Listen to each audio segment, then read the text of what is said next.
Good afternoon. My name is Darren Gale. I'm with the City of Sacramento's Office of Innovation and Economic Development. We welcome you today to our webinar series called COVID-19. Your restaurant is open, what's next? First, I would just really want to express appreciation to the County of Sacramento for their participation in helping organize this really important webinar focused towards our restaurants. Also to the State Alcohol Beverage Control for both of them participating in this webinar. Also for Dr. Bielenson for being with us and sharing some information with the businesses. I do want to bring to your attention that this webinar is being recorded, and by tomorrow morning it will be online along with all of the documents that are mentioned. There will be links to those documents on the city's website, and that's located at cityofsacramento.org/biz-webinars. So at this time, I'd like to turn it over to our host, June Livingston. She's a supervisor of the County of Sacramento's Burke, and she'll talk a little bit about Burke, and I'll turn the time over to you, June. So thank you very much, June. All right, thank you so much, Darren. And also, I really want to thank the City of Sacramento for hosting this really important webinar. Welcome to the COVID-19, Your Restaurant is Open, What is Next? Webinar. I am June, and I supervise the Business Environmental Resource Center, also known as Burke, where Burke provides free and confidential regulatory and permit compliance assistance to businesses. Quite often, businesses need help in navigating regulatory requirements in Sacramento County and in the cities. Burke was established in 1993 by the County Board of Supervisors because businesses needed assistance. So they went to the board and asked for it. As I said, Burke services are free and Burke services are confidential, so that businesses don't have to come to me and say, June, you know, I have this friend that has this issue. They can be themselves because, again, we are free and confidential. For the purposes of this webinar, I'll be hosting along with Darren. We want to make sure at the end of this, the presentations, that you get all of your questions answered. Questions should be submitted by chat, and we'll do our best to get to all that we can. At the end, you will also be provided with the contacts, with all the contacts and the guidance documents and the checklist. So don't worry about that. All right, let's go to the agenda. Please note that the majority of the information that we'll be presenting today covers Sacramento County and the incorporated cities of Sacramento, Rancho Cordova, Folsom, Citrus Heights, Elk Grove, Galt, and Ileton. You also want to pay attention to your local city and county web pages for additional information. There I go, I went into the dark. Related to COVID-19. Much of the business information is also contained a lot on economic development websites, so you want to take a look at that for your city and also for the county unincorporated areas. So next I'll go over the agenda review, and then we'll have the introduction for Dr. Bielenson.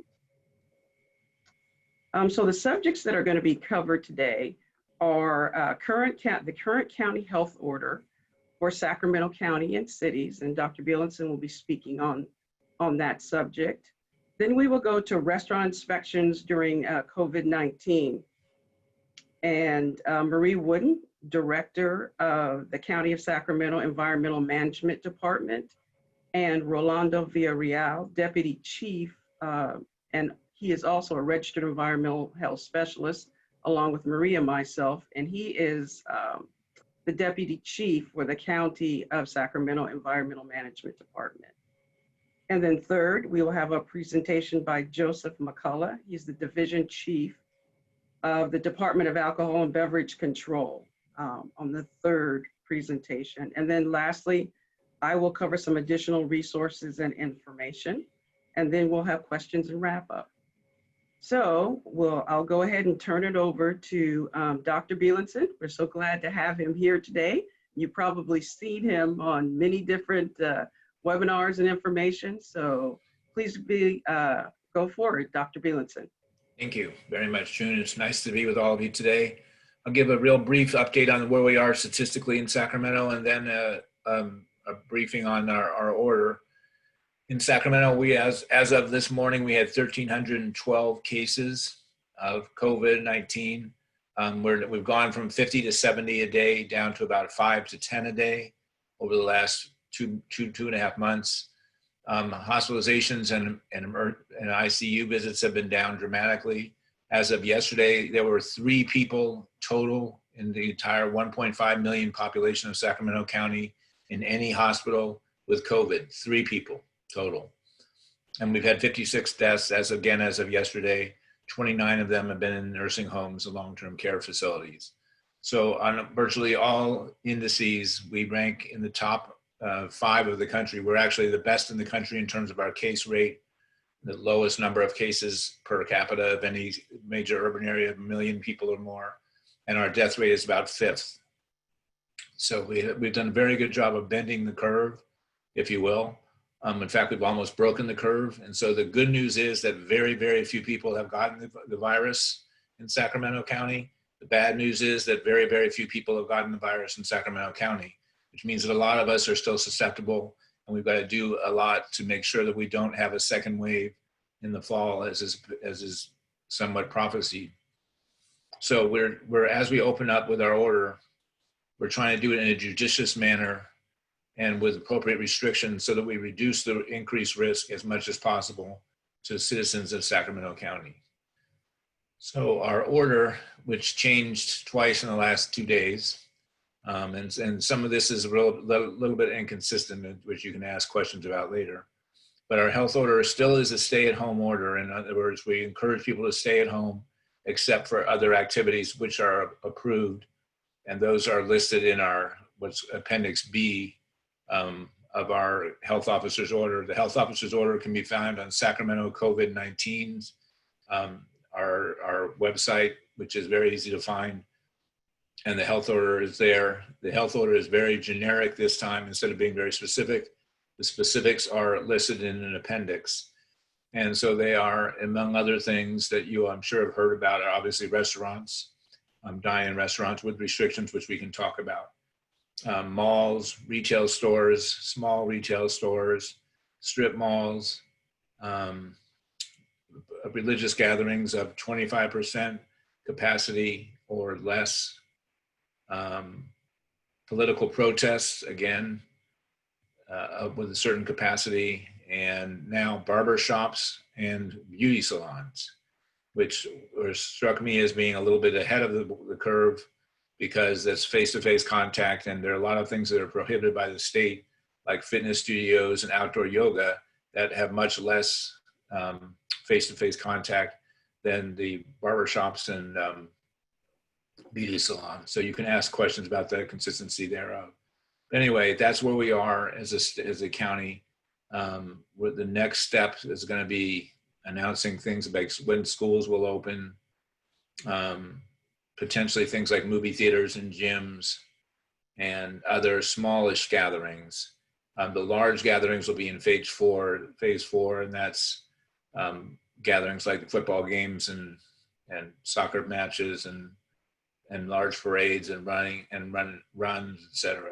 So those will be, I would predict, probably late in the fall, early winter time, but it may change as the governor changes his mind. So that's where we are in the order right now.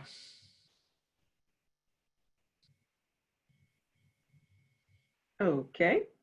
Did you have any other additional comments? Anything on employee safety or PPE? I can talk about that as well. Let me just mention, I just didn't know how much time we had.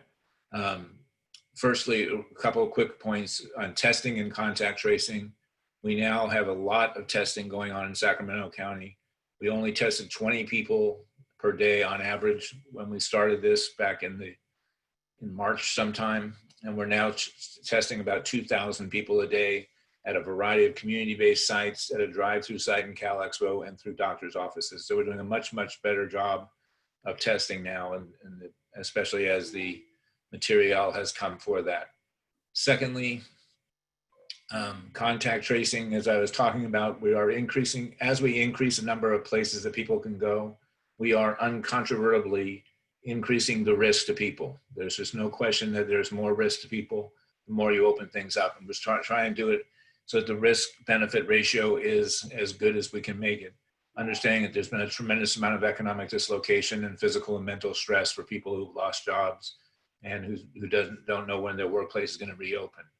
So we are now at the point of being able to contain the virus rather than mitigate it, which I won't go into the definitions, but containment is literally where we have so few cases a day, now down to 5 to 10, that we can contact trace using telephone or in-person visits from a nurse who talks to, like June. Let's say June tested positive, no offense, to COVID.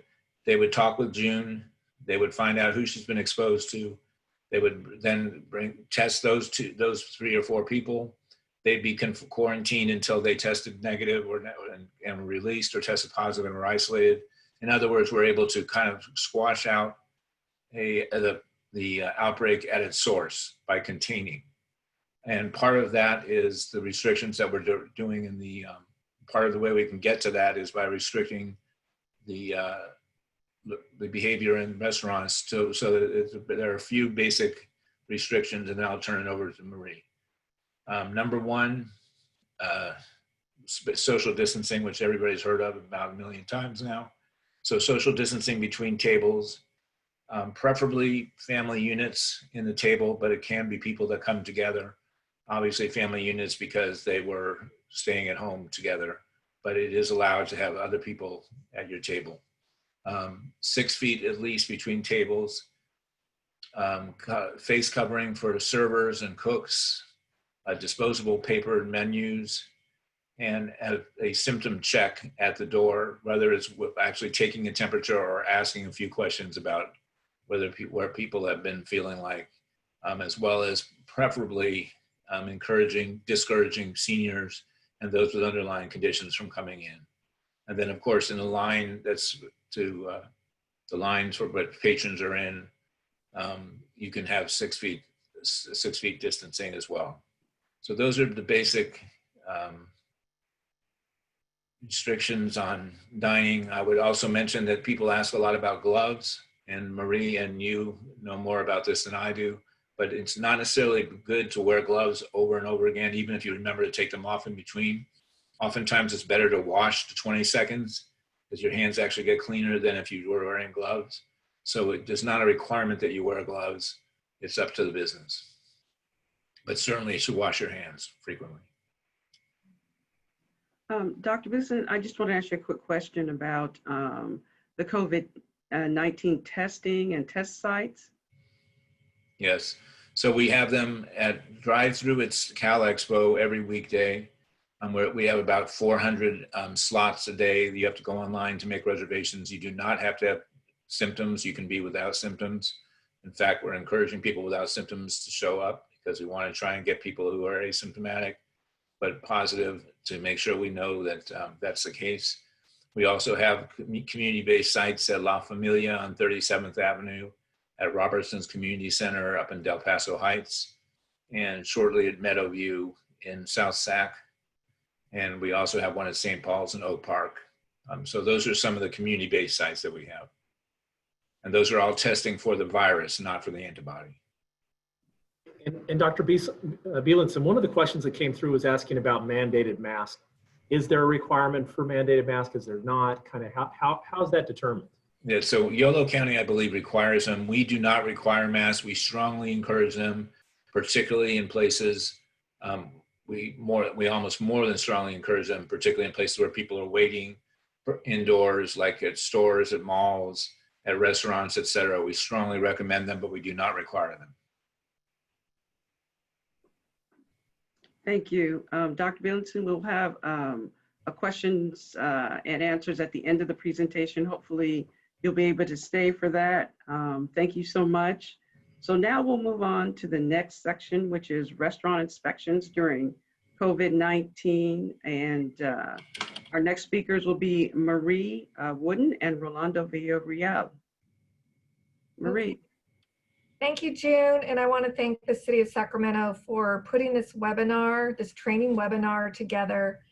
And I do want to add that as the director of the Environmental Management Department, this has been, something we've never experienced before. A pandemic, you've heard about it. Maybe it happened, in your parents' lifetime or way back when. But we understand the hardship that the restaurants have been going through economically. And I do want to say that our approach is education at this time. We are here to help you. And that is our goal. So I just want to put that out there right away. Our inspectors have been contacting each restaurant that we inspect, each food facility. So that means grocery stores, not just the restaurants. And when this first happened, we quickly started looking at guidance and what can we put out there to help you. So what we did is we called it an assessment because we were told we didn't, they were trying to bend the curve, as Dr. Bielenson said. So a lot of our inspectors, they were telecommuting at home. We did have a crew out there doing inspections and still doing the construction plan check inspections. We never stopped our plan checking. Those are businesses that are trying to open. They have their project in the queue, and so we're still doing their plan review. And we also started inspecting food trucks. So those businesses or restaurants out there that we thought were more high risk, when the pandemic happened, they needed a reinspection. We went out to those. But we were doing, trying to get the information out to you, trying to ask more of the higher risk type of questions about food temperature, sanitation, and if you needed any help. So you're pretty much should be connected to your inspector because they were trying to get your email so we can get that communication to you in messages. And also we are working closely with public health, Dr. Bielenson's department, as well as economic development. We were pushing out, in June we'll talk about it later, resources about business loans, which she'll talk about. But we were trying to get that information out. As soon as they received it, we tried to push it out also. So with that, during this next phase that Dr. Bielenson's department completed the attestation, we got the variance for our county, and we were allowed to move on a faster track to allow dine-in for restaurants. So I want to thank Dr. Bielenson and his staff for all the hard work they did to try to push and get this through. And it wasn't an easy task, I'll tell you that. I was in there seeing what was going on. It was not easy. But what we did, Environmental Management Department, is we took the governor's guidance and we tried to make it a little bit easier for you to follow and read. So if you looked at the governor's guidance, which is on his website, for dine-in, you can look at that, or you can look at these documents.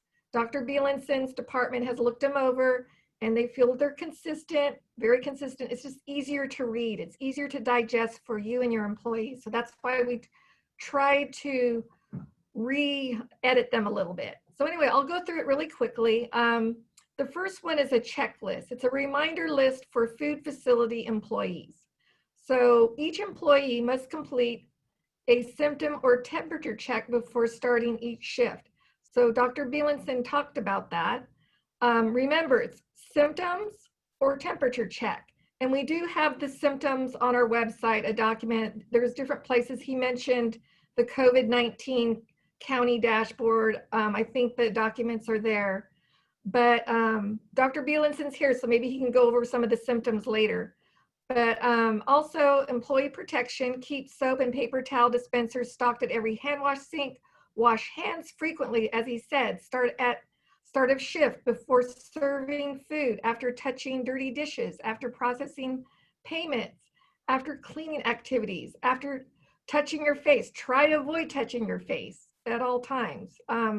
When changing gloves, he said it's recommended, but I agree with him. It's probably better just to wash your hands frequently because people have gloves, they think they're protected, and maybe they don't change them enough and they touch something and they forget to change them out. It's just, I agree with him that it's probably better just to wash your hands.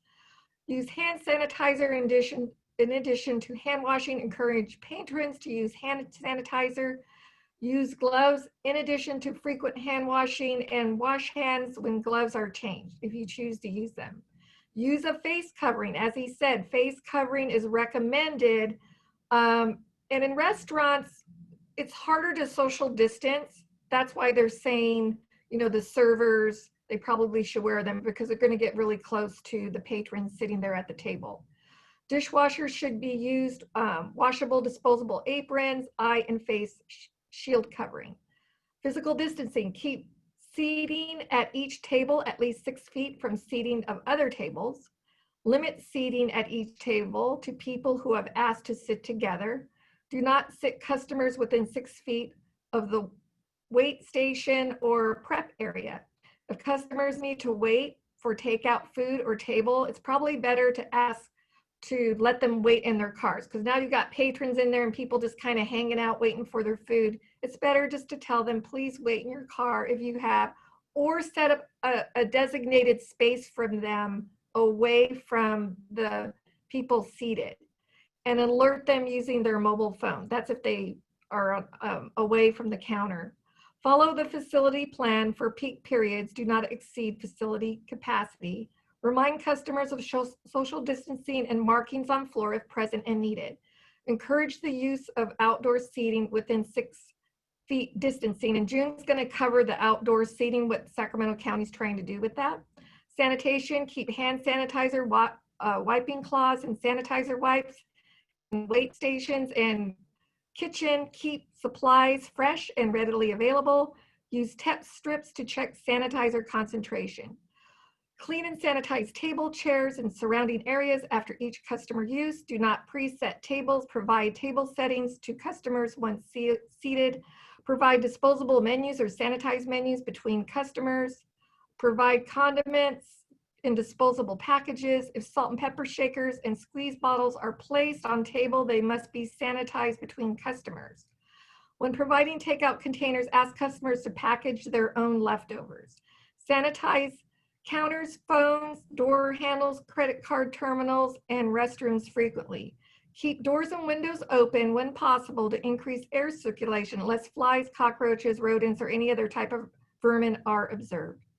So that's the employee checklist that you can review with them. Okay, next.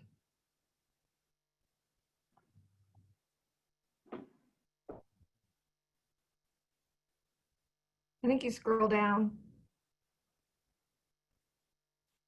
Okay, so the next document is for food facilities with on-site dining. So I'm going to skip down to where it says which facilities may operate once dine-in restaurants are approved to open. Retail food service facilities and food trucks. Restaurants and other types of retail food facilities may operate. Dining restaurants must follow specific guidelines, which we're reviewing. Below, all the customers, self-service buffets and salad bars are not allowed to operate. So grocery stores and markets may operate while incorporating social distancing guidelines. Bars, wineries, breweries, and pubs, they may operate if they're offering sit-down, dine-in meals. Alcohol can be sold in the same transaction as a meal, okay? Food safety, sanitation, and facility inspections. Although reducing the spread of COVID-19 has been the main focus in recent months, food safety continues to require care and attention. Before opening a food facility to additional services, ensure food safety requirements are also being met. So here's the things that we're going to be looking for. Keep all hand wash stations stocked and accessible at all times. Keep all foods cold, cold foods at 41 degrees Fahrenheit or below. Maintain all hot foods at 135 Fahrenheit or above. Store food to prevent cross-contamination. Wash and sanitize food prep surfaces regularly to prevent cross-contamination. Okay, next. Okay, so now we're going to talk about the plan. What Dr. Bielenson talked about in the health order is Appendix A. There's a plan there. So what you need to do, and Rolando Villarreal is going to talk about that plan, is Identify the person in charge of implementing your plan. Identify the high-risk areas and activities within the facility and the measures that will be taken to limit the risks. Describe how training and communication will your employees be conducted. Describe how the facility will self-check for compliance with safety measures and the process for correcting any safety measure that are not being implemented properly. So how are you going to correct it? Develop a plan for employees that report positive COVID-19 results. Create a plan for addressing peak periods when potential customers may exceed facility capacity. So what's your contingency plan? Okay? And then review this plan with the employees that will be implementing this plan. Okay? Let me see here. And provide employee training. Topics should include information on COVID-19, preventing the spread, and who is especially vulnerable. Self-screening at home include temperature and/or symptom checks using CDC guidelines, and we've got those on our website. The importance of not coming to work if experiencing frequent cough, fever, or difficulty breathing, chills, muscle pain, headache, sore throat, recent loss of taste or smell, if they or someone they live with has been diagnosed with COVID-19. The importance of hand washing and requirements for hand washing, the proper use of face coverings, the importance of physical distancing, both at work and off-time work. So they've got to take care of themselves since they're working around the public, that they're also practicing this off hours. Proper use of face coverings, the importance of physical distancing, both at work and at work time. Information of employer or government-sponsored leave benefits, including government programs supporting sick leave and workers' compensation for COVID-19.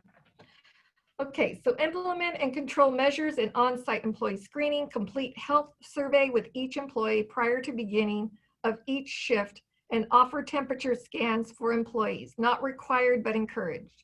So you can do symptoms, you could do a temperature check, they can do a self-assessment before they start each shift. So just an example, at our work, what we're doing is we created something kind of innovative where we have an app we created on their phone or a little document they can get on their laptop, and they just check the box that they certify, I don't have any of these symptoms. It's a one-box check. And then they just send it to their supervisor. That's the way we decided to handle it at our workplace. Let me see here. Okay, self-screen at home. The importance of hand washing, requirements for hand washing, the proper use of face coverings, the importance of physical distancing both at work and work time, off work time, information of employer or government sponsored leave benefits, again, and then complete the health survey for each employee prior to beginning of shift. I think I skipped a part. Encourage employees who are sick or exhibiting symptoms of COVID-19 to stay home. Also note, Cal Code section 113949 states that employee with symptoms of gastrointestinal illness, such as vomiting or diarrhea, may not engage in any type of food handling activities. Maybe they have something else, the flu, norovirus. You just don't want that spreading in your restaurant. Require frequent hand washing, use of hand sanitizer, assign staff to regularly check that soap and paper towel dispensers are stocked and functional, keep extra batteries available for motion sensor dispensaries. Strongly recommend employers use face masks. Employees use face masks. Face coverings are required for any employee who must be within 6 feet of customers. Provide face coverings if possible. Encourage customers to use face coverings, and I know that's going to be hard. You can maybe have a sign there, but you know, some people are not going to wear them. Post signs encouraging face covers and 6 feet of social distancing. Keep disposable gloves available if you're going to use them. Remind employees that gloves should be used in addition to hand washing, and hands must be washed each time gloves are changed. Okay, so next. And I think this is the last page. Ensure that staff handling dirty dishes use gloves or impermeable aprons. Employees washing dishes should also be provided with eye and face protection. Gloves, aprons, and eye protection should be changed and or sanitized frequently. So here's the social distancing guidelines. If customers need to wait for takeout food or a table, Ask them to wait in their cars. I've said that before. Use the reservation process to help prevent people from gathering. Implement a system for addressing peak periods. Again, mentioned that. Remind customers to practice physical distancing, provide tape or markings to the floor, 6 feet apart. Post signs at each public entrance to the facility informing dining public to maintain social distancing, washing hands, sanitizer upon entry into the restaurant. Stay home if they are ill or have symptoms consistent with COVID-19. Again, keep your doors, windows open when possible for air circulation. But if you notice that you've got flies, starting to infiltrate your restaurant, you probably want to start closing off the windows, okay? Because you don't want flies and vermin in your restaurant, and I'm sure the public would not enjoy that. But the guidance does say to try to keep fresh air circulating in your restaurant if you can. Okay, recognize or reconfigure, restrict or close common areas like employee break rooms, discourage employees from congregating in high traffic areas. For instance, in our workplace, we have hallways and they're narrow. They're not that wide. So we put up signs that said, please do not block aisleways. Do not block hallways. If you're gonna talk, go somewhere else in a bigger area so people can get by, and practice that social distancing. Reduce menu options so that kitchen staff can generally occupy one area per person. Consider staggering employee shifts. Complete as much prep work as possible during less busy hours. Use contactless payment if you can. Pickup and delivery protocols whenever possible. So seating arrangements. Keep seating at each table, again, at 6 feet from seating from other tables, or install plexiglass or other physical barriers to separate customers. So I've already seen it at you've seen it at the grocery stores. They put up the plexiglass. I've seen restaurants now, I'm hearing about it. For instance, like if they had booths and you can't necessarily keep them 6 feet apart, I've seen it where they put the plexiglass between the booths and they did it that way. Let me see here. Do not seat customers 6 feet of an employee workstation, food, or drink preparation area. If extra tables and chairs are present but cannot be used, provide signs or other visual cues to indicate they are unavailable. Seating at bars may only be allowed if food is being served, and 6 feet social distancing can be maintained between different parties of customers, between customers and employees. Research if outdoor dining can be expanded to increase social distancing. So June's going to cover that. Cleaning, disinfecting, and contamination control measures. Provide hand sanitizer again for your guests, employee entrances, and checkout counters. Schedule time for workers to complete cleaning activities and assign a team member at each shift to oversee any additional sanitation procedures that may be needed. Clean and sanitize table, chairs, surrounding area after each customer use. Okay. Oh, this is it. Sanitize, again, the high touch points, counters, phones, door handles, credit card. Clean, sanitizer, customer restrooms frequently. Clean high traffic areas thoroughly every day. Keep sanitizer towels, sanitizer wipes at wait station, bar areas, host stands, kitchens.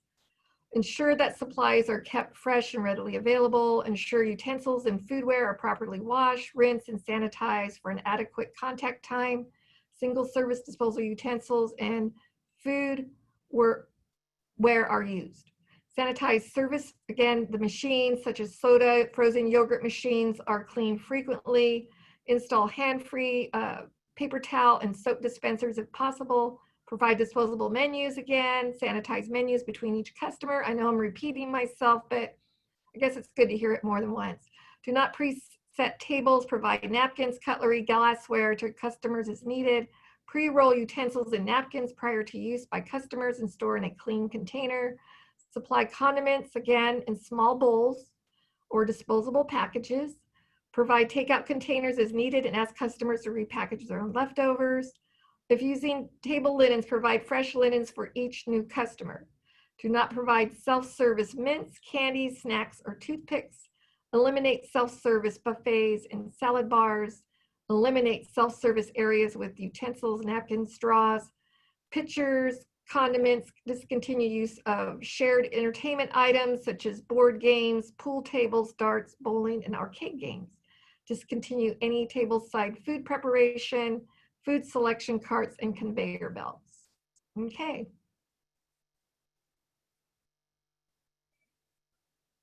And Rolando is going to be covering the plan. So what we did is we took Appendix A and kind of adapted it for a restaurant. It's a little bit easier for you to complete. So Rolando?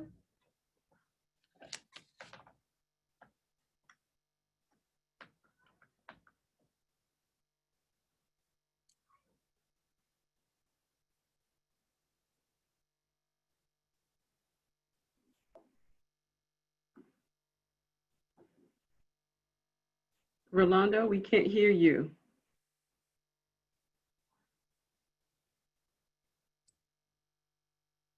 Okay, can you hear me now?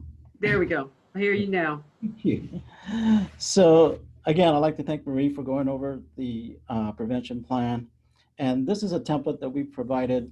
And when you're making your plan, it is recommended that you have something in writing. And so your plan should contain the following elements: the name of person in charge of implementing the plan. That could be the manager, owner, general manager. How will training and communication with employees be conducted? It could be an on-site training, developing policies and procedure with proper physical distancing. And then list high-risk areas or activities within the facility and the measures that will be taken to limit the risk. As an example, the host area, entrance, minimizing the number of customers that come in to dine in. Also, what will happen if an employee reports a positive COVID-19 result? So you have to come up with some of the ideas and some of the measures. Describe the plan for addressing peak periods when potential customers may exceed facility capacity. An example of that could be the dinner rush, how we're going to handle the dinner rush or lunch rush. Perhaps maybe implementing a reservation process or policy for curbside pickup as well, and for deliveries. Also, how will the facility self-check the compliance with safety measure, and what will be the process be for correcting safety measures that are not being implemented properly? And that's simply quality control, and those are steps to ensure that you are protecting your customers and your employees. Next.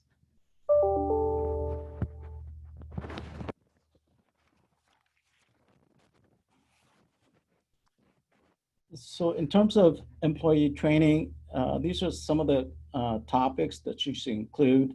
Again, information about COVID-19, preventing and spread, and who is especially vulnerable. Self-screening at home, including temperature and symptom checks using the CDC guidelines.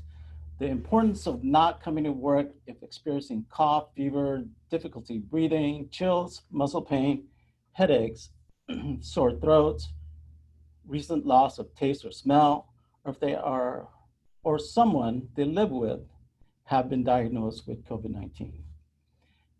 The importance of hand washing and requirements of hand washing, the proper use of gloves, the proper use of face coverings, the importance of physical distancing, both at work and off work time. Information on employer or government-sponsored leave benefits, including government programs, supporting sick leave and workers' compensation for COVID-19. The table below is, when you're training your employees, you want to make sure that you have a training date and who received the training.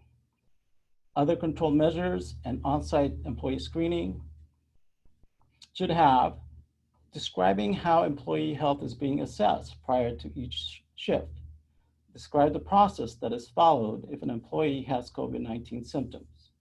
What is the process used to ensure that paper towels and soap are always available at the hand wash sinks?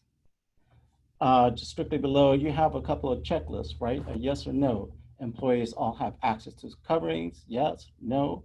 ensuring that they do have access to those face coverings. Signs are posted that encourage patrons to use face coverings and maintain social distancing. There's also a yes or no for employees that wash dishes, have access to clean aprons, disposable aprons, eye and face protection, goggles or face shields. And in terms of physical distancing guidelines, describe where customers wait for a table or for to-go orders. A reservation process, as I mentioned earlier, to help prevent people from gathering if other process is used. You want to describe that process. Describe the process for addressing peak periods, cleaning procedures. Has the host been provided with training and have a backup assistance if needed?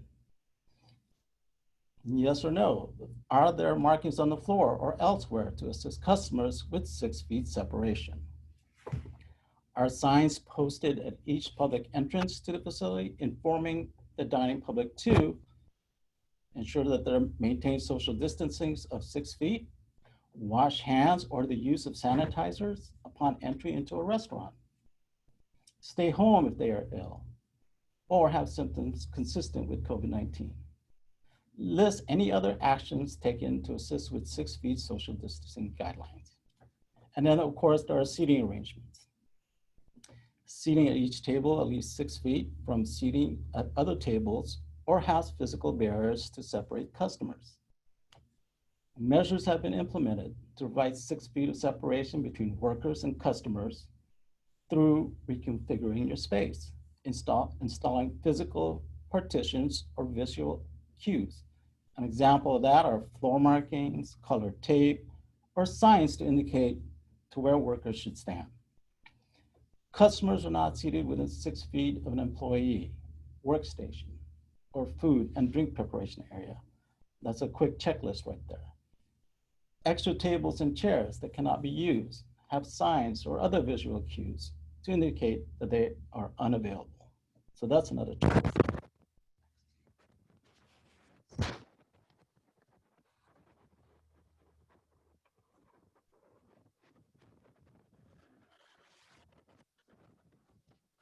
And disinfecting and control measures. Our hand sanitizer is available at guest and employee entrances and checkout counters. Employees have time to complete cleaning activities.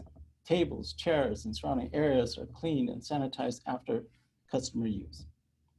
High contact touch points, such as counters, phones, door handles, credit card terminals, are sanitized following a regular schedule or more frequent basis. Customers' restrooms are cleaned and sanitized frequently.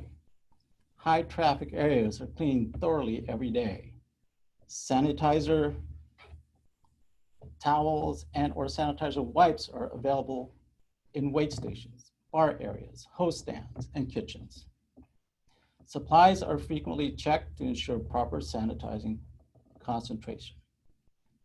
Utensils and foodware are properly washed, rinsed, and sanitized for an adequate contact time, or single-service disposable utensils and foodware are used.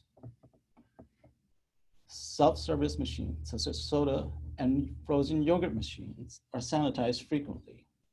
And then, handling menus. How are menus handled? Are we going to use disposable? Are they going to be sanitized in between use? So those are things you have to start thinking about. How are table settings handled? Are napkins, cutlery, glassware, etc., provided to customers as needed? So those are common things that you should be thinking about as you are developing your plan. And how are condiments supplied to each table? So in terms of takeout containers are provided to customers to package their own leftovers. If table linens are used, fresh linens are provided for each new customers.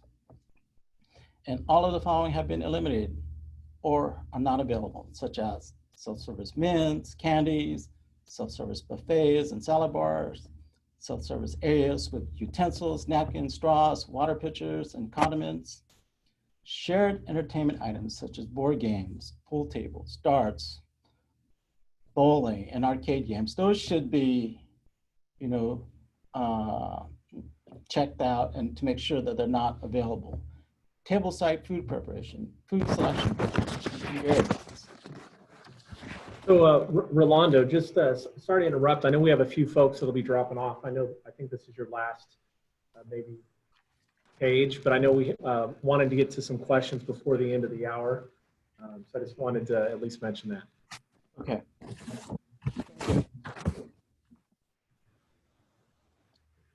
Next slide. All right. So just to let you know that during this pandemic, our inspectors have conducted over 5,700 phone surveys to the restaurants to make sure that restaurants have the most up-to-date guidelines and information on COVID-19. Our phone surveys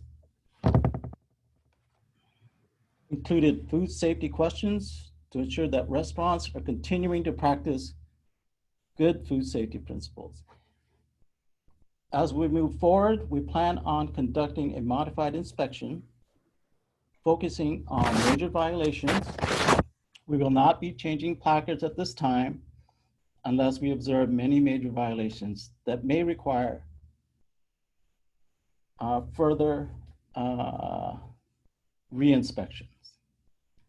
So in terms of food safety, what we're looking for are hand washing procedures, bare hand contact and glove use, hand washing facilities, hot and cold holding temperatures, cooling methods, food is safe and in good conditions and not adulterated, food contact surfaces clean and sanitized, where washing and sanitizing procedures are in place, hot and cold water supply is available, sewage and wastewater disposal, vermin and animal contamination, wiping cloths and linen storage and use, and restrooms maintained, supplied, and accessible. And in terms of preventive measures for COVID-19, we want to make sure the facilities has applicable social distancing signage upon entry and visual markers, that the facility provides 6-foot social distancing during peak periods. The facility provides hand sanitizer at entrance and available for employees. Facility is cleaning, sanitizing menus, tables, chairs, and surrounding areas after each use.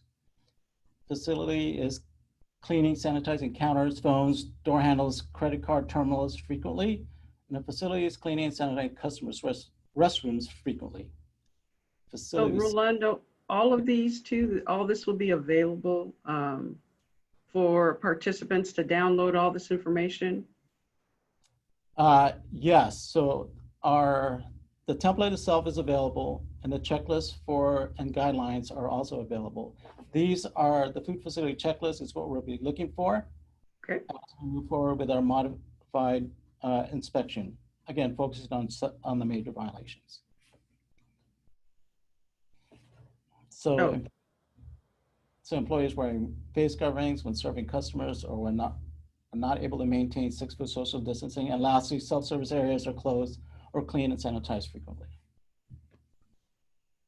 Okay, I think that about covers it. Thank you, Marie. Thank you, Rolando. Next up, we will hear from Joseph McCullough, who will go over the alcohol and beverage control, their new guidelines, and al fresco dining requirements. Thank you. I just want to start out by thanking the City and County of Sacramento for allowing ABC to participate in this webinar.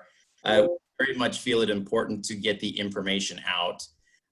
We have been trying to be as nimble as we possibly can as a state agency. And as I'm sure people can appreciate, state agencies are not always known for being nimble and responsive in a short order. However, we think that we've been doing a pretty good job of it so far. So what you see before you is an example of our COVID-19 temporary catering authorization. This is the application that licensees will need to fill out when they bring into ABC to apply for the temporary catering authorization. The reason why we thought it very important on a statewide level to be able to expand the license footprint of our licensees is that we recognize there's going to be a huge economic hardship caused by the need to social distance. So just kind of an overview of the form and the philosophy behind it. We are asking our licensees to attest to certain things. unlike other applications that they may have submitted in the past, there will be virtually no investigation of this application upon it being submitted. We are relying on the licensees to self-attest that they have worked with the local jurisdiction to make sure that they have approval to do what it is they're looking to do, that they reached out to the local law enforcement agencies, and that they have the right to use the space that they are applying to expand into. So the process is really pretty simple. The licensee will self-attest to everything that's here on this form. There will be required at least one additional diagram that is submitted with the application. So on this diagram, you'll need to draw out your currently licensed area and then identify any areas that you will be expanding into. You will bring that in with a check, either a cashier's check, money order, or personal check, and you'll drop it off at our Sacramento district office. You may be required to provide a contract if you're utilizing a third party to provide meals at your location. This will likely be for bars or brew pubs that may have entered into a contract with a food truck or somebody else to kind of meet that second prong of the test to make sure that they are actually serving alcohol with meals. So if that is the case, then you should also have that contract or some type of agreement that's been written up, submitted with your application. But upon submission of the application, it is being deemed approved. So you can, at that point, open up into those areas that you've identified on the diagram. And it's a really important point to let everybody know that we will be emailing out a actual authorization to you, hopefully within the same day, but that you do not need to wait for that authorization to come in. Upon receipt, we do ask that you keep it on your premises so that if we have local law enforcement or even some of our own ABC agents that show up, you'll be able to show that, yes, you are in compliance, that you have approval to operate. And one quick note on that as well, we do maintain the right to summarily cancel these authorizations. It will be done on a case-by-case basis and usually will involve one of two things. One, an application that was self-attested to that was inaccurate, meaning the local law enforcement agency hadn't signed off on the expansion. Or two, it's just becoming too much of a public safety risk and the decision will be made on a case-by-case basis. So then the question is, where can you expand into? ABC is really going to rely on the local jurisdictions to make that determination. This is a statewide authorization and each municipality is going to have its own set of rules as it relates to where they can expand into.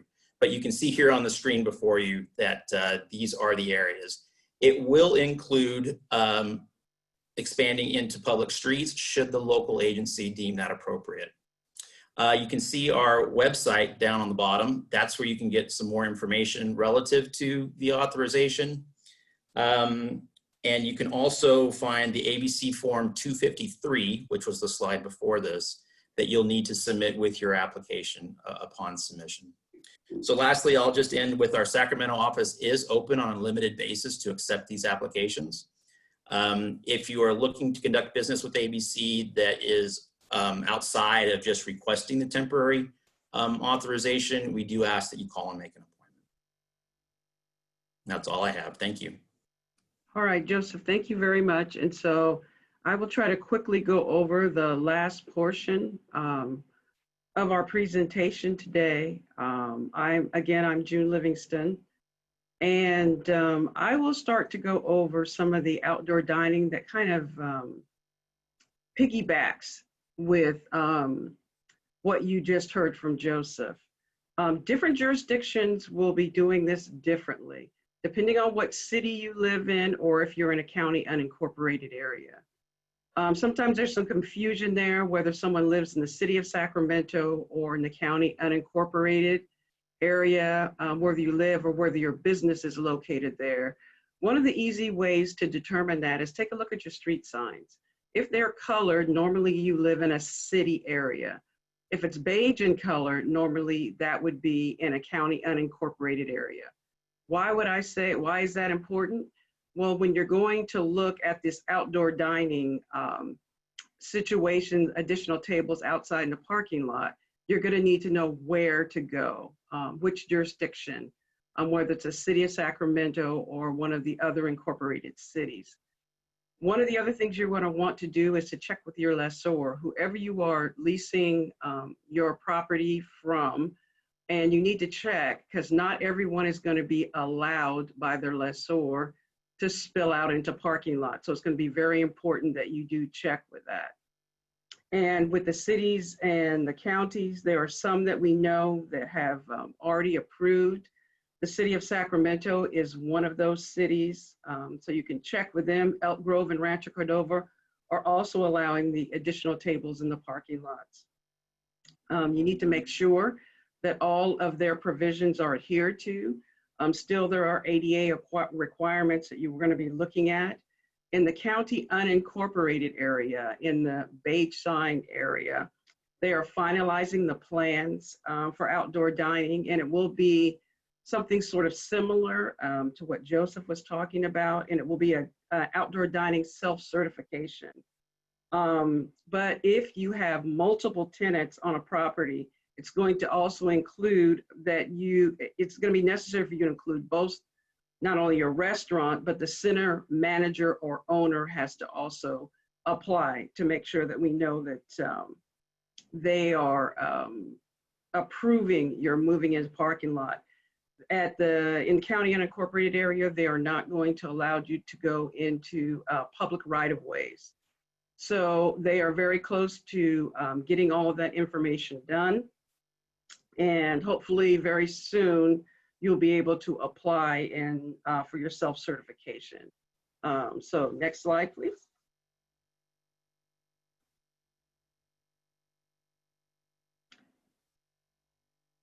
So also, when you are looking, this is not outdoor dining, but people are always looking for signage for what they are doing, for social distancing, and for employee rights. We do have those particular signs on the Burke website that you can see below. So you can go to the website. There's a lot of good resources and information there. Next slide. Where can I get free masks? If you are members of chambers or property improvement districts, a lot of those areas, besides the cities and the counties and local chambers, they do offer locations where you can get free masks. So those are some of the areas that you can go to. They have a few requirements. So you can check with those jurisdictions to see how you can get free masks. You can always purchase them, but the state allotted some to cities and counties, which they allotted to chambers so they can quickly get those out. Next slide, please. Business-specific resources. At that same website, sacburke.org, there's a lot of information there. What our hope and our plan is to have everything sort of in one site that you would need for information. For instance, when the state goes and they approve, and then the county, then the health officer approves new businesses, we have those industry-specific checklists and the guidelines for you right there. There is also local, state, and federal information that may be of use to a business. We always keep up the current county health order. As you heard Dr. Bielenson mention, it's also on the county site. Also, we include different financial resources. I know on some of the previous presentations right here, during these webinars with the city, people have gone over all the different financial resources, particularly with the Small Business Administration, the Payroll Protection Program. The SBA also has other loans, their normal loans that they had pre-COVID-19. So if you're making some of these changes to outdoor dining and you may need additional assistance as far as financial resources, you can always check out the SBA's resource. All of those links are on the Burke website. Also, local testing sites for COVID-19, they're on the Burke site, they are on the county's website. So please go to those for that information. Additionally, on the financial resources, one of the things I wanted to mention is there is a NorCal Small Business Development Center, SBDC as it's known. They do help businesses with financial resources in the sense, if you're trying to fill out applications, you're having some difficulty, they are a free resource for you. So I would look to them for some assistance. So next slide, please. And now we will go to questions from our panel. Darren, what have we got?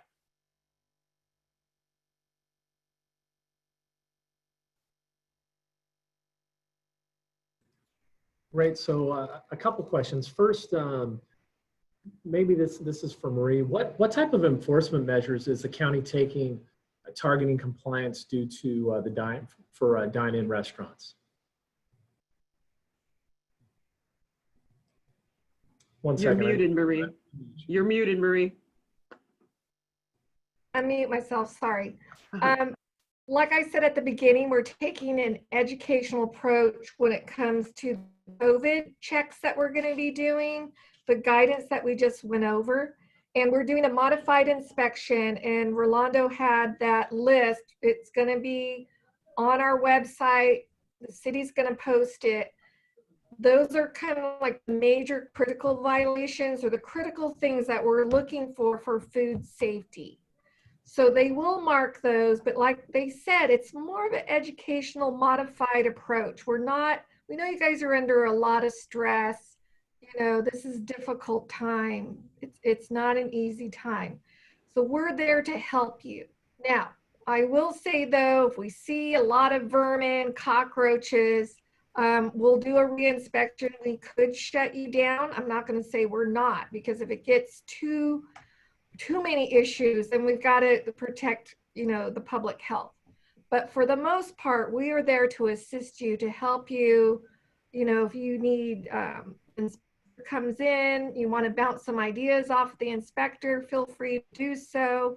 If the inspector's not sure, believe me, we're a think tank over here. We're here to help you. We want to have you succeed. So that's our answer. Hopefully that answers the question. Yeah, great. So a couple other ones related to opening doors or keeping doors and windows open. Could you maybe talk a little bit more about that? I'll read one specifically here directly. They said, in regards to keeping doors and windows open, in the past, HD has required us to lock nano doors, keep windows and doors shut at all times, or have items such as ice wells covered, bottle covered, etc. Could you maybe explain a little bit more about that, how you guys will handle that? Yeah, so as you know, keep your windows and doors open if you can. I'm not saying you can do it at all times. It might get too hot. You need air conditioning. But that's what the state guidelines say. It says to allow ventilation. They don't want it all cooped up. So if you can do so, do it when you can, you know, but you don't, but if you see like flies accumulating, you're going to have to do some type of mitigation. So that's the best answer we can tell you, because each, you know, the weather's circumstantial, like it's super hot right now, but maybe in the evening you can allow more open air. So, or open air in the morning, and then maybe you can shut it off if it gets too hot. So the guidelines are not cut and dry. It just says to kind of promote that open air ventilation. Great. So how about as it relates to sanitizing buckets? So, you know, people historically have followed the tablespoon of bleach per gallon, but the CDC is recommending a higher concentration of bleach. I think here they state it's a third a cup per gallon. Yeah, third cup to a gallon of water. We have it in our office because we couldn't even get sanitizers, so we made our own. So you can make your own. On EPA's website, I think we have the link on our website. And our website link, I know it wasn't shown in this presentation. It was there, it just wasn't scrolled down, but all that information is on our website. If you can't get the sanitizer, you should be able to, but if you want to make your own, you can. Just be be careful because, you know, you don't want to, you just want to use it on hard surfaces, not fabrics. It may bleach out the fabric or stain it. But for hard surfaces, it's totally fine. You can use 1/3 cup of bleach to 1 gallon of water and a spray bottle. That's what we have in our office. And we just wipe down our tables. As soon as we have a meeting, if we're there, we wipe it down and set up for the next meeting. Right. Sorry to throw all the questions at you, Marie, but lots of questions out there for you. So how should all restaurants expect to have a visit from their inspector? How often, you know, if this continues on? Can you kind of talk about that? Are there any fees associated with those inspections? Yes, so they pay a regular permit fee once a year. And Rolando, go ahead and chime in whenever you want. I know you're on mute, but they get inspected 3 times a year. So because of this unusual circumstance, and they didn't want us running around a lot, we did these assessments by phone. But now we're going to be going, we never stopped going out in the field. We just didn't go out as much physically. Now our inspectors are all going to be moving out into the field. So you're going to see them more frequently. So the first inspection, they're not going to change out the placard. It's kind of a grace period for you to help you. It's more of an educational approach. We want to make sure that you're following the guidelines for dine-in restaurants now, and we're there to help. So I hope that answers the question. Yeah, and I just want to add, I mean, the modified inspections will just be focusing on the majors. And yes, we are going to be there to assist the restaurant owners as we move forward into this new phase. So I think we've had a couple questions here related to Spanish translation of the checklist. Is that currently available on the county's website? Yes, they're working on translating everything. And we don't translate it just to Spanish. We have other cultural languages, Chinese, Hmong, Rolando, Ukrainian, Russian, Vietnamese. We have many different inspectors that speak many languages to assist the businesses. But yes, they're all going to be translated. Yeah, our goal is to have all those translated and provided in our website. Great. And we can send them over to you too. That'd be great. Yeah, we'll post those documents, and especially since have been asked multiple times related to Spanish, we can include those on our website. Joseph, have a question for you related to ABC. So I think this question is related to, so a bar is not open, but dine-in restaurants with bars. Is alcohol allowed to be sold to a customer who does not wish to purchase food? So I don't know if that's a county or a question for Joseph.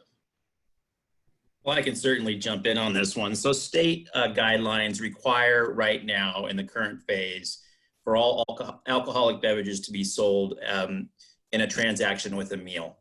So the question's a little bit difficult to answer in the sense that it appears to be relating to restaurants that have fixed bars within them, but no, they should be selling that alcoholic beverage in connection with the meal.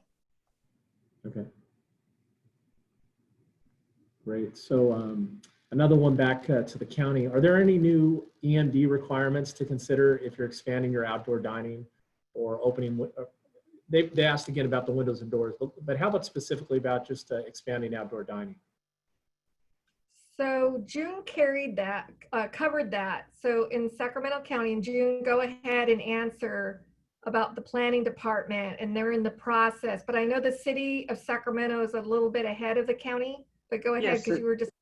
Yeah, the city of Sacramento, Elk Grove, and Rancho Cordova have all started their programs. If you're living in the county unincorporated area that I mentioned before, the program is not quite online yet.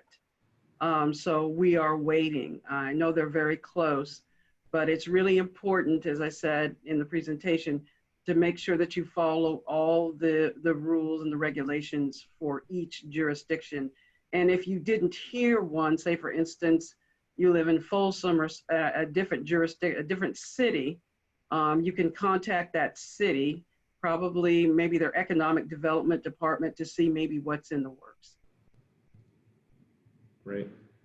Thank you. That's great. So one of these questions, this was actually for Dr. Bielenson. I know that he needed to move on. another meeting, but a good question, and I'm not sure if we have an answer. But he stated there's a need for guests to be certified for entry and alluded to temperature checks or questionnaires. Is that a requirement, or is it just suffice to have the county the county document posted there at the establishment? Might you be able to chime in on that at all? Yeah, I'll try. I know we looked at this very carefully. What we see is that they are supposed to, you can have signage up. I believe I read about the signs. And I would just look for symptoms. I mean, you could do a temperature check, but that might be kind of intrusive. But you can look for symptoms of the person if they seem sick, or they're coughing, whatever, and it seems like they're ill. You can tell pretty much when someone's sick. Then you probably want to ask that person, or possibly ask them, and it's kind of hard. It's a hard thing to do, but you're there to protect your customers and your employees. So that's a hard thing. Costco is asking everyone to wear masks. They're requiring it because they're there to protect their customers as well as their employees. So it does say that you are to check for symptoms or do a temperature check. I think symptoms is a little bit easier. You just check. It doesn't say how to check, but I would just look for signs maybe. You could ask if you think, are you sick, or do you not feel, whatever, you know what to say. And then if they are, you might have to make that unpleasant choice to ask them to leave. Can I add one thing? And that could be part of your plan as well too. That could be part of your COVID prevention plan, is to have some kind of notification or to have some kind of policy in place. Well, I think, let's see a couple more quick questions. I actually will take that one about stage 4. When will we be in stage 4? Since Dr. Bielensen's out, I will answer that. We don't exactly know when we'll get to certain stages. If you look at the state's website, each county has to attest to what they can do, and they put their plans in. But I know what the governor has said is that we will all move to different stages at different times. And so we are just now moving into stage 3 with the opening of barbershops and beauty salons. So the answer is right now, we don't know. Okay, great. There was, I would say, more of a suggestion from one of our participants. They said that as part of their online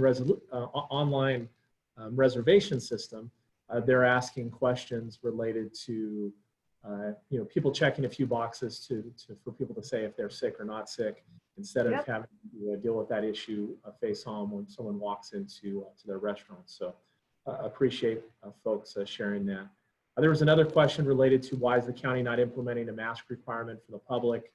Our employees are not willing to come back to face the public without this requirement. So again, I don't think that's a question that any of us here, and I don't want to put anyone in the county on the spot. I think that's definitely a question for Dr. Bielensen, but appreciate that question coming in. And if we can get a response to that, we'll make sure and include that as an attachment on the city's website where we post our webinars.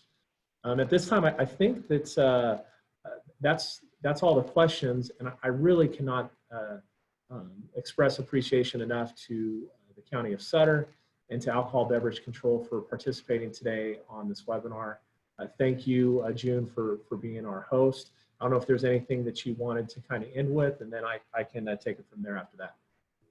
I think one of the things I'd like to end with was thank you all for participating in this webinar. There's a lot of good information out there. I know people sometimes don't know where to get it.